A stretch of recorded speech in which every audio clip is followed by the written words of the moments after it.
Harper Audio presents 10% Human by Alanna Collen, read by Robyn Addison. Prologue. Being Cured. As I walked back through the forest that night in the summer of 2005, with 20 bats in cotton bags hanging around my neck, and all manner of insect life dashing for the light of my head torch, I realised my ankles were itching. I had my repellent-soaked trousers tucked into my leech socks with another pair underneath for good measure.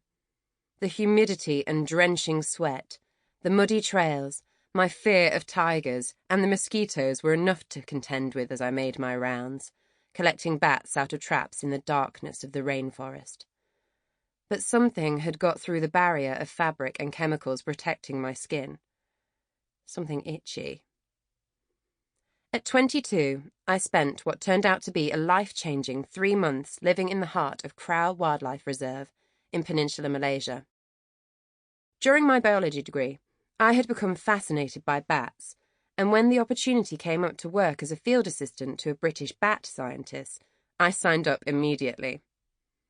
Encounters with leaf monkeys, gibbons, and an extraordinary diversity of bats made the challenges of sleeping in a hammock and washing in a river populated by monitor lizards seem worthwhile. But, as I was to discover, the trials of life in a tropical forest can live on far beyond the experience itself. Back at base camp, in a clearing next to the river, I peeled back the layers to reveal the source of my discomfort. Not leeches, but ticks. Perhaps 50 or so, some embedded in my skin, others crawling up my legs. I brushed the loose ones off and turned back to the bats, measuring and recording scientific data about them as quickly as I could.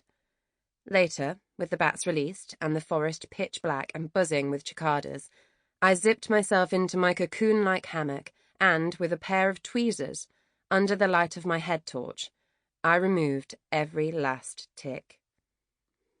A few months later, at home in London, the tropical infection introduced to me by the ticks took hold. My body seized up and my toe bone swelled. Weird symptoms came and went, as did various blood tests and hospital specialists. My life would be put on hold for weeks or months at a time as bouts of pain, fatigue, and confusion gripped me without warning, then released me again as if nothing had happened. By the time I was diagnosed many years later, the infection was entrenched, and I was given a course of antibiotics long and intense enough to cure a herd of cattle. At last, I was going to be myself again. But, unexpectedly, the story did not end there. I was cured, but not just of the tick-borne infection. Instead, it seemed I had been cured as if I were a piece of meat.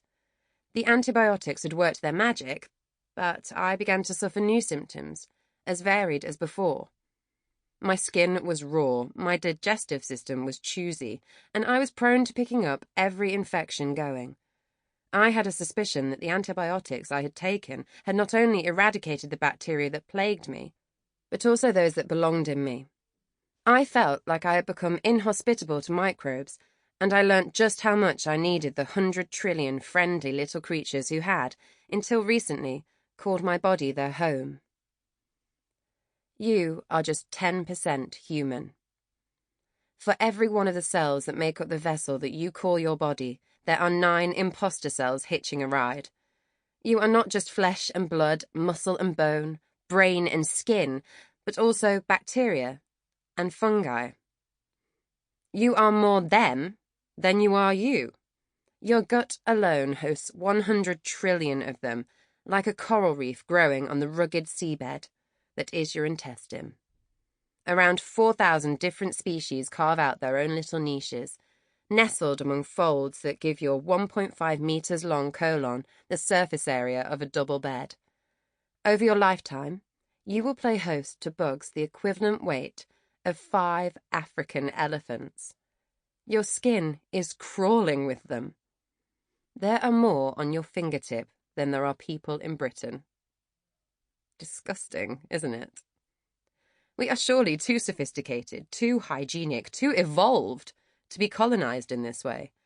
Shouldn't we have shunned microbes like we did fur and tails when we left the forests? Doesn't modern medicine have the tools to help us evict them so that we can live cleaner, Sample complete. Ready to continue?